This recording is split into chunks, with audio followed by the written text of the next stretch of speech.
When you start this new version of Peakto, you will be greeted by two new screens if you have any of the DxO products installed on your computer.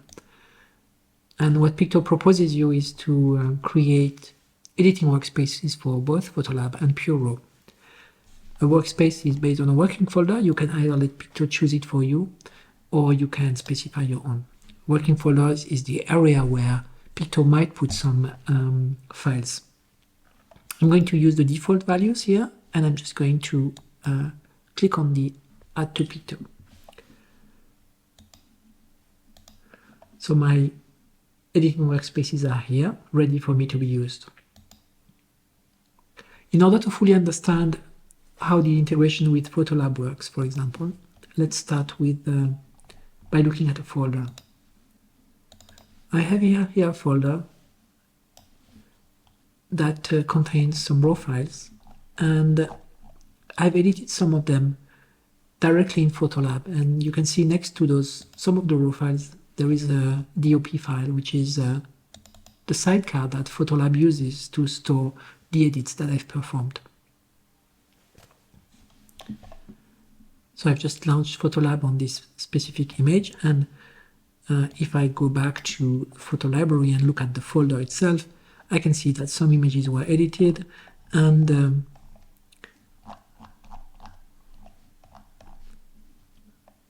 some of them were even exported. Now if I add this folder to Peakto, what usually happens when you add a folder of images, it's just going to pick up all the images and display thumbnails for each of them. But here, because there are some DxO sidecars next to some of the images, it will recognize that, and instead of showing the preview of the raw file, it's going to try to find the preview of the PhotoLab version for that file, or even multiple versions, because you can create multiple versions for some files, and it's going to display this one instead.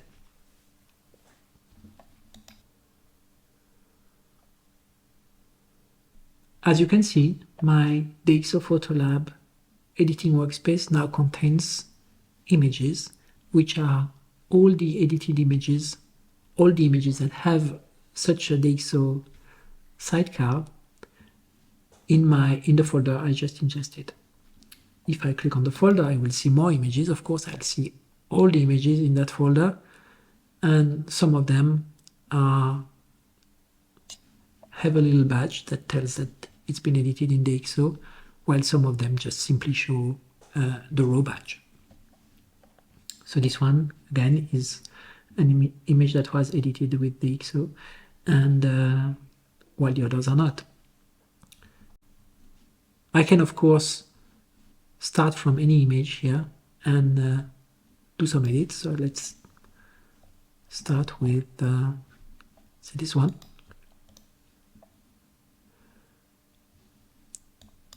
I can launch DxO on this specific image.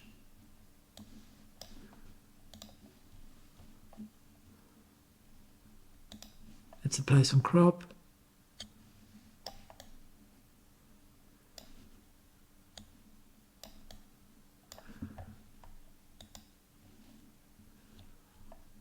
Now let's keep it in color. I'm just going to apply clear view to it. Okay. Apply this. And if I go back to Peakto, I have the little badge that tells me that something has changed. Here it's just telling me that this image has been modified.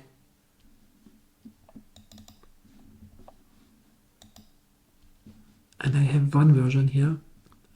There was a raw plus JPEG pair, that's why it's one of the pair members that was modified. And here it is. If I go back to DxO PhotoLab, the workspace, I will see the image in that workspace too. So when you use PhotoLab and inside the watched folders, it's pretty simple. It's going to write that sidecar next to the images, and Peakto is going to pick up the change, and it's going to build the list of all the images that have been edited in DxO. The last edit is quite convenient because it's going to show you only the last images that have been edited. Once an image is inside Peakto, you can of course go back to DxO at any point of time. Let's change that crop.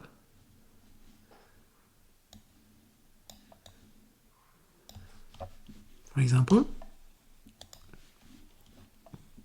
I have my edit here. It doesn't update automatically. I have to synchronize, and here it is. It appears at the top because it's the last I edited.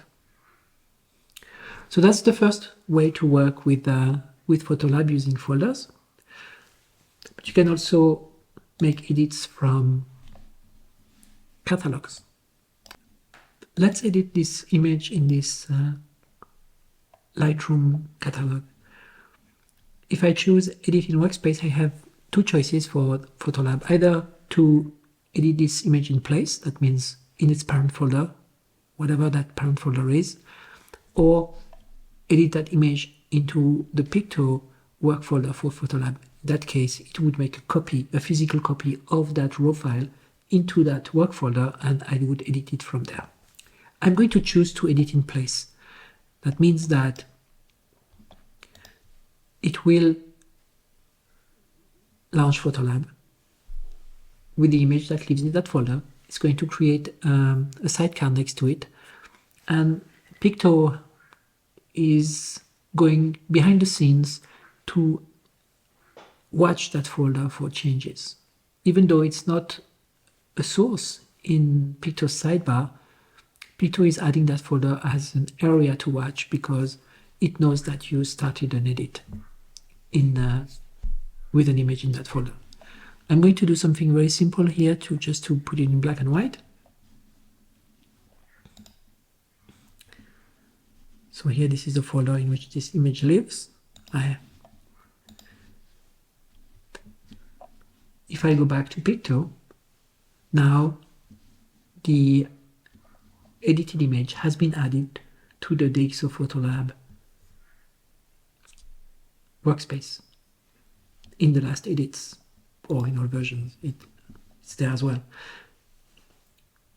What's happened behind the scene, as I told you, is that if I go into software integration, this folder in which this image lives has been added to a list of folders that Peakto monitors for changes for PhotoLab.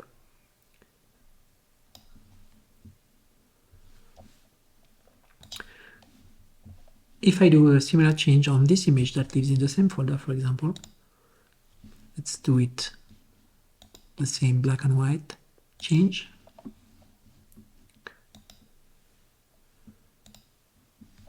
So this image now is in black and white. Because Peakto is watching that folder, it's detected that there's a new sidecar, and it adds the preview of that image into the PhotoLab area. So this is a second scenario, working with images that live anywhere, really. And if you start the edit from within Peakto, Peakto is going to monitor the changes in the folder of those images. The last scenario is the scenario of the work folder, where I take an image and I either drop it into the PhotoLab work folder, or I choose the menu that does so. So here it started PhotoLab on a copy. And I'm going to make an edit. Let's do the same, just to split turning, go to sepia, for example.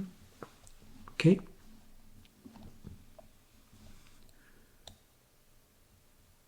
Okay. So now I have my sepia edit for this image. And here the image physically lives into the work folder for PhotoLab that lives in my Peakto folder. So you can see there was a physical copy of that image created, and here is a DOP file, which is the sidecar I just created. Peakto handles perfectly well virtual copies made in PhotoLab. So if I go back to my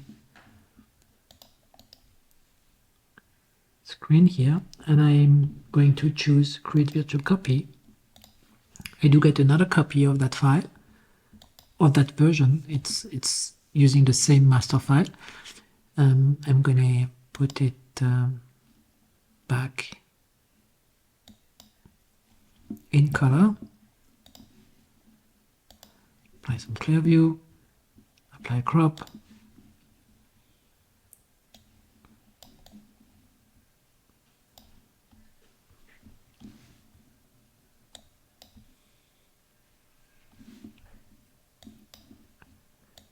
go back to Peakto, and now I have my two versions of the image as seen by PhotoLab. These are 2 out of 3 versions. If I double click here, I can see my 2 versions here, plus the original that lives in Photo. So this is Peakto integrated with PhotoLab. You can access all your PhotoLab versions right inside the PhotoLab editing workspace. You can seamlessly go from any type of source, whether it's folder based or whether it's based on a catalog, to PhotoLab, and Peakto will accurately monitor the changes that happened to your files and the new versions being created. You also have a work folder in which you can drag images that are anywhere really, and this is the preferred way of working when you are dealing with catalogs that manage their images. So the images are embedded in the catalog. You copy them in the work folder, and from there you can launch PhotoLab and do all your creative work.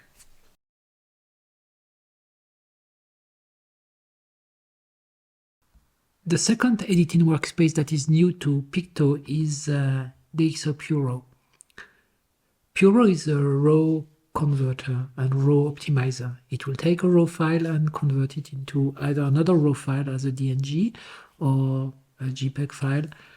And in the process, PureRAW will make lots of very clever optimization to your raw file. It will correct for lens. It will, of course, do some very fancy denoising. It will really clean up your raw file. When working with Peakto, there are several ways you can interact with PureRAW. Let's consider a watched folder like this one, which contains a number of images. If I select Editing Workspace, I have 2 options. Either I can convert using PureRAW inside the source. It means that the produced file will stay inside that folder. Or I can decide to make a copy of my raw file and create my conversion into the work folder. I'm going to work inside the source. So by choosing this option, it will launch PureRAW. That's the interface. I can see my light box with the file I'm about to convert. I can view it. And so I'm going to process.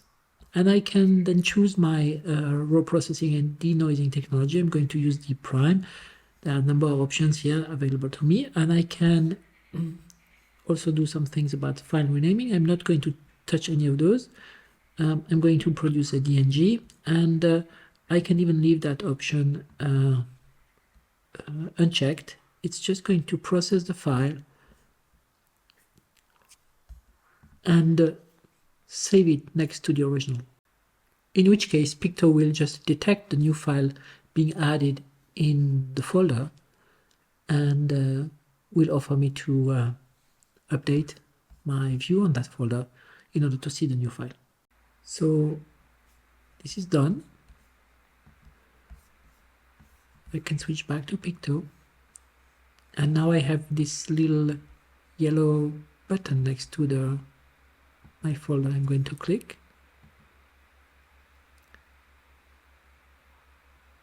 and I am now seeing a new file added next to the original, which is now in DNG format, as you can see.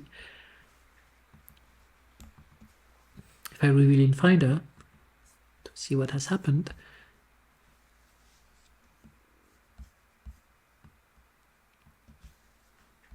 so this file was created inside a DxO subfolder.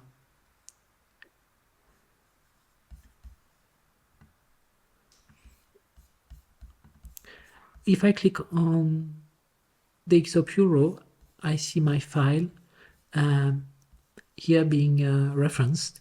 This is because Peakto analyzes the software metadata for that file and detects that PureRAW has created it, so it adds it to the editing workspace. My work folder is still empty because this file was created in place next to the original, so nothing in my work folder. Now suppose I want to process a file that lives somewhere else. For example, let's take a file that lives inside a photo library, an Apple photo library. I can choose to convert it, and I won't have the choice to actually leaving it inside the source, because the source is a package in which it would be very inconvenient to find that file there. So Peakto proposes me to add it in the work folder. And it tells me that I should configure my export in order to add Peakto as a destination for the file so that it can pick it up. I'm going to unselect the file that we already processed. This is the new file. I'm going to choose Process Now.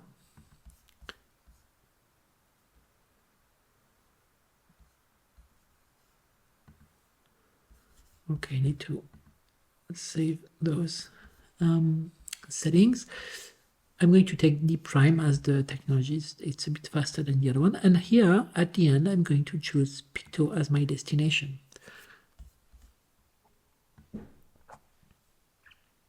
Processing will start now. And at the end of the process, when the file will be ready, Peakto will be called with a reference to the file, and Peakto is going to move it then into the work folder. So while it finishes, a quick recap.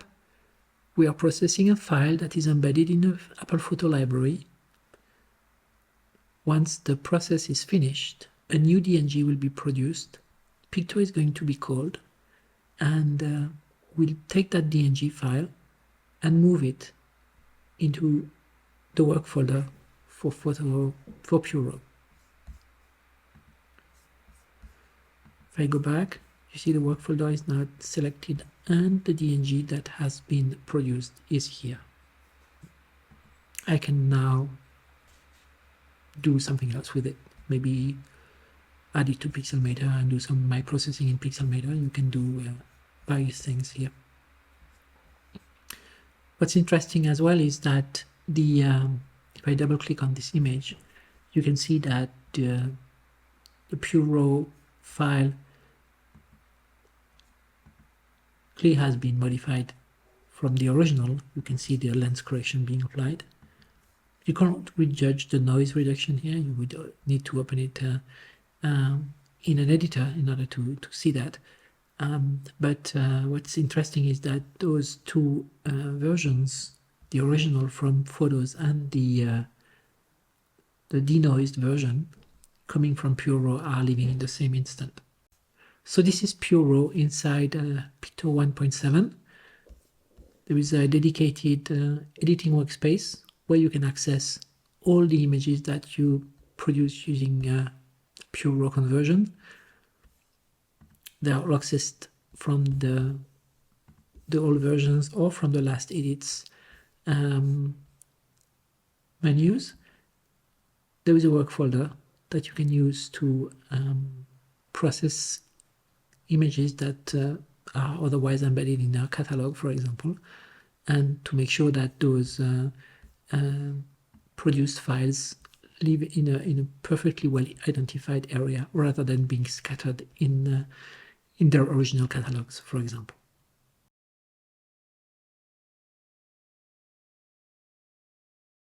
The next new feature has to do with round-trip synchronization. Round-trip synchronization means that the data that you enter in Peakto, the annotations that you make on images, can't flow back into their original apps.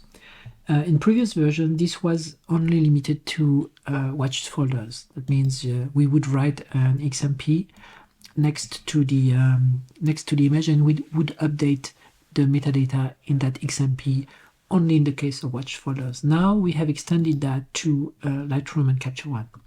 So if you go to the sync menu in your preferences, you can see that next to file system, you have the ability to decide for Lightroom and for Capture One how things should work.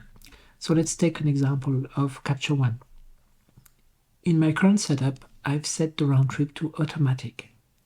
That means that whenever I do something in Peakto, it's going to flow back in the XMP file. And I've decided to not write the metadata into non-RAW files, which is an option that I can activate as well if I want.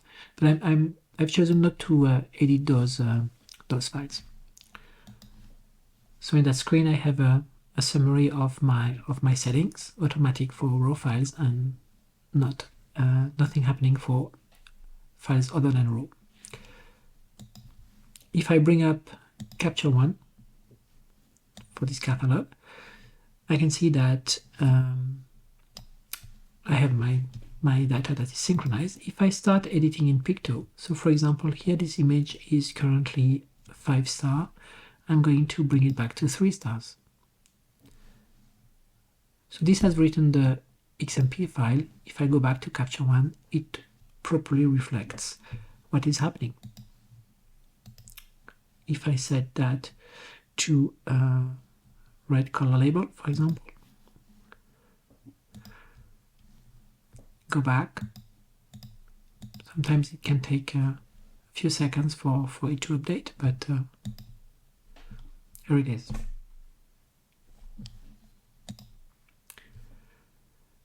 So everything you do inside Peakto can flow back to the original app. Let's put a title here. Go back to Capture One. Go into the information.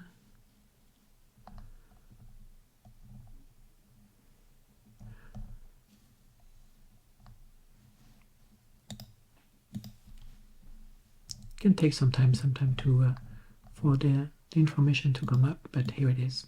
So synchronization happening both ways between Peakto and Capture One.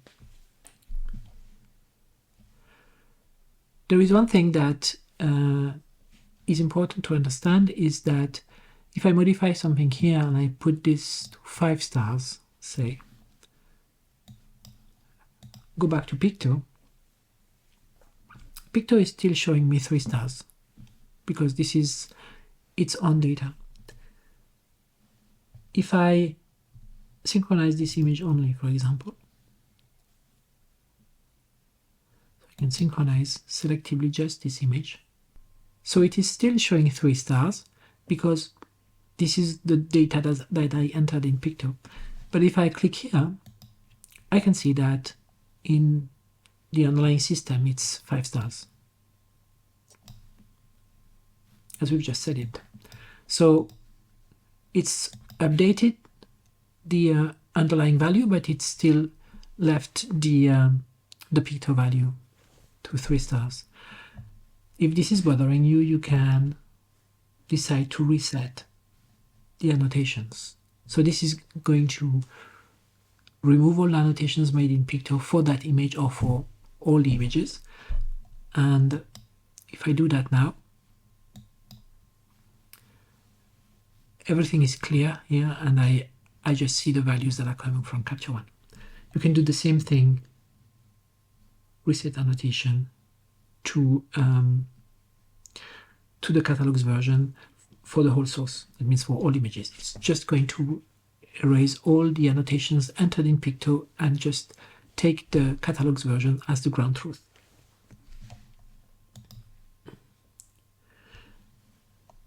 There are a number of other options that are interesting here in this menu, which concern metadata.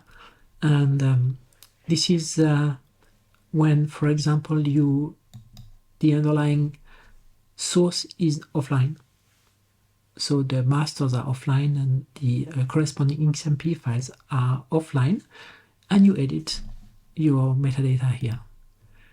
What will happen is that Peakto is going to save that information, but is not going to be able to update the XMP files. So this is why there is a menu here that whenever the source comes back online, you can update all the pending metadata in the source. Or you can also force to update all the metadata in the source for all the images. So this is exactly the reverse operation as the reset. Update means put back all the Peakto annotations into the source, while reset is remove all Peakto annotations and take back the annotations from the source. So this is Roundtrip Annotation in Peakto. Currently available for watched folders, for Lightroom, and for Capture One.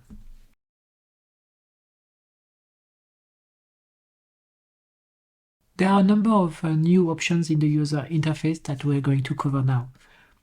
The first one has to do with the background of the viewer. As you can see in this image, which is a PNG with transparency, there is a little halo effect because the default viewing in Peakto is to use a background that has a halo effect using some content of the image. But in the case of images with transparency, this is a bit confusing. So there's a new option in the contextual menu where you can use shades or gray, or you can use transparent. So if I use transparent here, I'm going to see the transparency of my documents, of my images. Here's another one. Using a different color would make things a little bit confusing. As you can see, there is this little halo effect that appears here. So the same is true for images. If I take this one and I want to view it on a different background, I can change background, and you have now about 10 shades of gray that you can use